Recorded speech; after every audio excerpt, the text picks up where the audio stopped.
اعوذ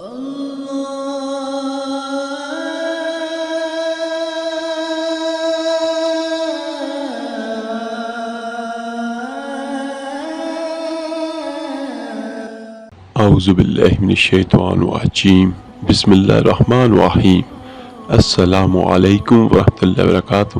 میرے عزیز بھائیو بہنوں اور بچوں، دعا کے دوران یہ دو غلطیاں کبھی نہ کرنا، ورنہ نہ تو کوئی دعا قبول ہوگی اور نہ ہی کوئی وظیفہ قبول ہوگا۔ میرے عزیز بھائیو بہنوں اور بچوں، آج کی اس ویڈیو میں ہم بات کرنے والے ہیں دعا مانگتے وقت یہ دو غلطیاں کبھی نہیں کرنا، ورنہ کوئی دعا قبول نہیں ہوگی۔ تو وہ دو غلطیاں کون کون سی ہیں جن کے کرنے کی وجہ سے دعا قبول نہیں ہوتی، وہ آگے ہم آپ کو اس ویڈیو میں بتائیں گے، اور اس کے ساتھ ساتھ ہم آپ کو یہ بھی بتائیں گے کہ حضرت علی رضی اللہ تعالی عنہ نے فرمایا 3 وقت ایسے ہیں جن میں مانگی گئی دعا اللہ کبھی رد نہیں کرتا، یعنی جو بندہ ان 3 وقتوں میں اپنی حاجت رب کے سامنے رکھتا ہے اور اپنی ضروریات کا سامان اللہ پاک سے مانگتا ہے، تو اللہ پاک ان 3 وقتوں میں اس کے ذریعے مانگی گئی ہر دعا کو قبول فرماتے ہیں۔ تو وہ 3 وقت کون سے ہیں جن میں دعا قبول ہوتی ہے، یہ بھی ہم آپ کو آج کی اس ویڈیو میں بتائیں گے۔ آپ لوگوں سے گزارش ہے آپ لوگ اس ویڈیو کو آخر تک ضرور دیکھیں۔ تو آئیے شروع کرتے ہیں۔ وہ 2 غلطیاں جن کے کرنے کی وجہ سے دعا قبول نہیں ہوتی، وہ کام کون کون سے ہیں آئیے ہم آپ کو بتاتے ہیں۔ میرے عزیز بھائیو بہنوں اور بچوں، دعا کے بارے میں آتا ہے کہ دعا کرنا بھی ایک عبادت ہے، دعا کے بغیر عبادت کا مزہ ہی نہیں ہوتا۔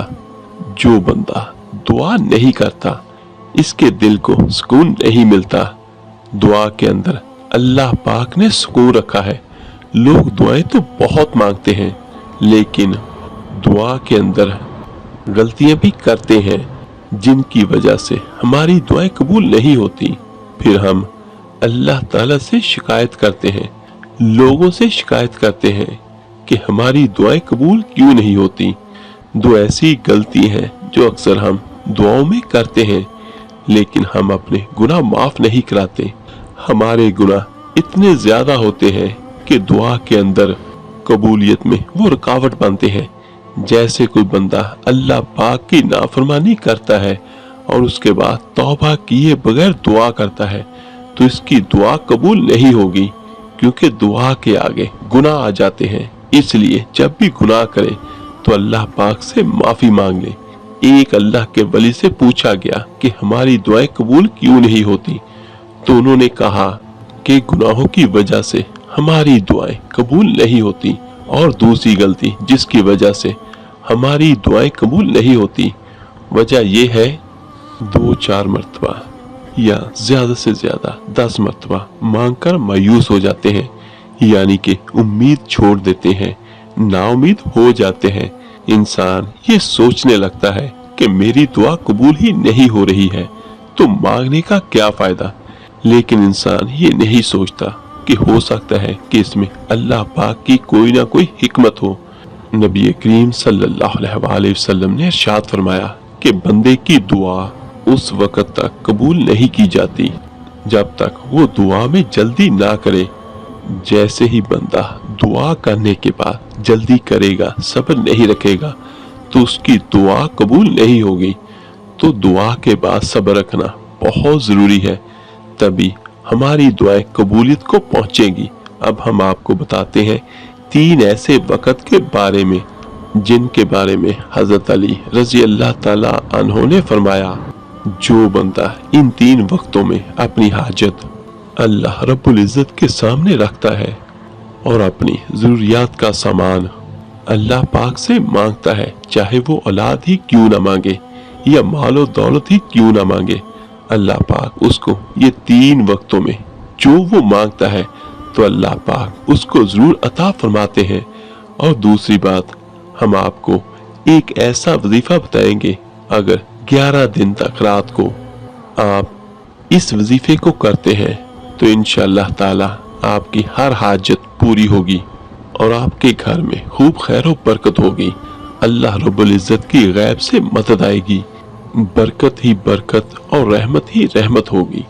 تو وہ 3 وقت کون سے ہیں؟ ایک شخص حضرت علی رضی اللہ تعالیٰ عنہ کی خدمت میں آیا اور کہنے لگا، یا علی، وہ کون سا وقت ہے کہ جب بھی میں دعا مانگ لوں فوراً قبول ہو جائے؟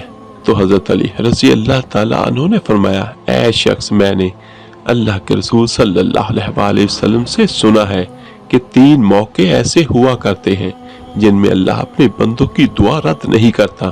اس شخص نے پوچھا، یا علی، وہ کون سے 3 لمحات ہیں؟ تو حضرت علی رضی اللہ تعالیٰ عنہ نے فرمایا، نمبر 1، جب انسان کا جسم کانپنے لگے اور تھر تھرانے لگے، اس وقت مانگی کی دعا اللہ کبھی رد نہیں کرتا۔ نمبر 2، جب اللہ کا ڈر دل میں ابھرنے لگے، اس وقت بھی انسان اگر کوئی حاجت اللہ رب العزت سے مانگتا ہے، اللہ اس کی حاجت کو ضرور پورا کرتے ہیں۔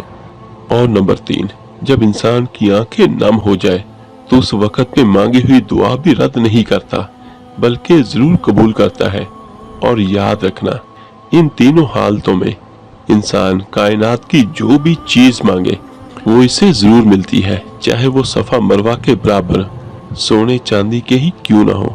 اب ہم آپ کو ایک ایسا وظیفہ بتائیں گے جس سے آپ مالدار ہو سکتے ہیں اور انشاءاللہ تعالی آپ کے گھر میں بہت زیادہ برکت ہوگی۔ وظیفہ یہ ہے کہ آپ کو 11 دن تک اللہ تعالیٰ کا ایک مبارک نام یا رزاق ہو کہ اے اللہ، میری مالی پریشانی دور کر دے، مجھے زیادہ سے زیادہ روزی دے دے اور حلال روزی دے دے۔ تو یہ وظیفہ کرنے کے لیے آپ کو رات کو وضو کرنا ہے۔ وضو کرنے کے بعد آپ بستر پر بیٹھیں تو داہنے کروٹ سنت پر آپ کو لیٹنا ہے۔ پھر لیٹنے کے بعد آپ کو اپنی حاجت دل میں رکھ کر یا رزاقو یا رزاقو یا رزاقو 313 مرتبہ 11 دن تک پڑھنا ہے۔ اول آخر درود پاک ضرور پڑھ لیجیے گا اور ہر رات اسی طریقے سے وضو کر کے ہی پڑھنا ہے۔ انشاءاللہ تعالی کچھ ہی دنوں کے اندر آپ کی ہر حاجت پوری ہوگی اور اللہ کی مدد غیب سے آپ کے گھر میں آئے گی۔ اللہ کی رحمت اور برکت آپ کے گھر میں برسنے لگے گی انشاءاللہ۔ میرے عزیز بھائی بہن اور بچوں، سب سے زیادہ قبول ہونے والی دعائیں کون کون سی ہیں؟ یاد رہے، نبی کریم صلی اللہ علیہ وآلہ وسلم نے فرمایا 5 دعائیں ضرور قبول کی جاتی ہیں۔ پہلے نمبر پر مظلوم کی دعا، دوسرے نمبر پر حاجی کی دعا، تیسرے نمبر پر مریض کی دعا، چوتھے نمبر پر مجاہد کی دعا، 5ویں نمبر پر ایک مسلمان کی ایک مسلمان بھائی کے لیے دعا جو دوسرے مسلمان بھائی کی غیر موجودگی میں کرتا ہے۔ تو آخر میں دعا ہے، اللہ پاک ہر کسی کی جائز حاجات پوری کرے اور ہر کسی کی دعا کو اپنی بارگاہ میں قبول فرمائے۔ آمین ثم آمین۔ آپ میرے لیے دعا کیجئے گا، میں آپ سب کے لیے ضرور دعا کروں گا۔ اس ویڈیو کو لائک اور شیئر کیجئے گا صدقہ جاریہ سمجھ کر۔ تو ملتے ہیں جلدی انشاءاللہ تعالی ایک نئی ویڈیو عمل کے ساتھ۔ اللہ تعالی آپ کا اور آپ کی فیملی کا حامی و ناصر ہو۔ اللہ حافظ۔